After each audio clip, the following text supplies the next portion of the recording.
Thank you for coming. You're all looking at me, that's so odd. I told Nina that I'd written something somewhat based on the experimental play that Constantine writes of the seagull, and she read it for me today, and she very much wanted to read it aloud for you. Although I apologize, it's silly to take up your time with something that's probably no good at all. Uncle Vanya, you mustn't tell the audience what they're about to hear is no good. Yes, I guess that's taking self-effacement to an unnecessary extreme. Vanya, dear, we want to hear it. Yeah, it sounds interesting. I have a splitting headache, but I too wish to be supportive. Well, thank you. Now, I wrote it for one voice, but Nina and I conferred, and we decided that certain sections should be read by other people, so just know that some of us may pop up from our seats from time to time. The setting is the universe. Once the Earth no longer exists, enter a molecule.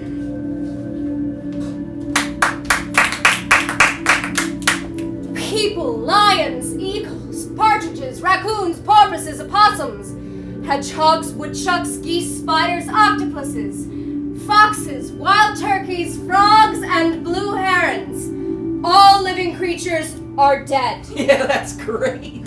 The Earth is no more. It's split apart into atoms, cells, tiny molecules.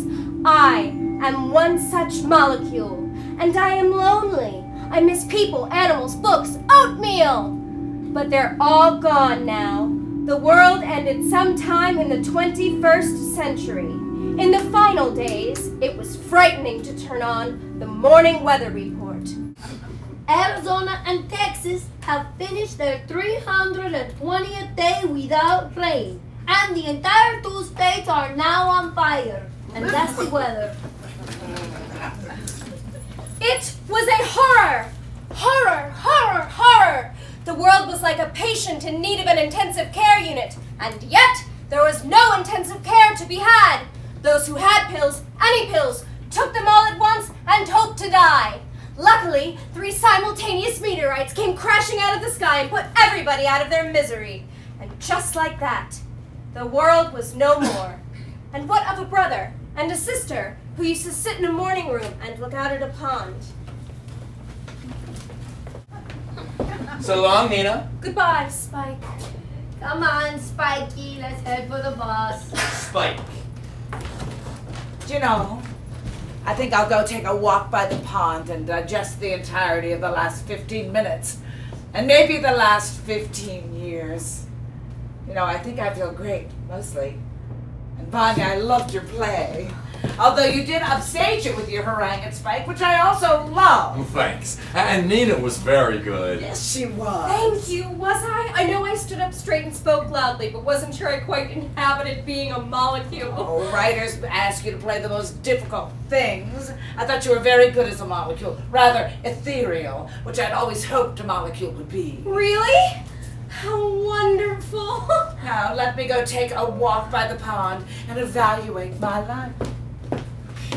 You know, Sonia, we've got to get jobs. We can't expect her to keep sending us a monthly stipend when we just sit home doing nothing. How much is minimum wage? Does anybody know? I think it's $7 and some change. Work? Really? Who would ever hire us? That, unfortunately, is a good question. I saw a help wanted sign at CVS Pharmacy. Oh God, I prefer death.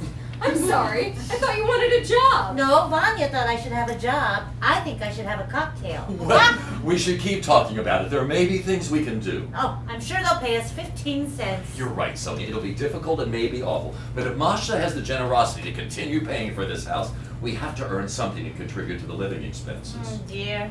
Well, maybe I'll marry Joe and he'll end up being really wealthy. What? Who? I got a phone call. Someone from the party asked me to dinner. I mean, it's only dinner. I'm sure he won't like me. Oh, but if he did like me, I'd so prefer that to CVS Pharmacy. Well, that's great that somebody called you. I know, I never meet anyone. I don't think I've been to a party in 20 years. It's encouraging, but I mustn't get my hopes up. Oh, you must always get your hopes up. Really? That sounds wise, but scary. I've so loved meeting you both. Dear Sonia, dear Uncle Vanya. I'm going to come back to visit my aunt and uncle more often so I can see you both. She's very sweet. I like her.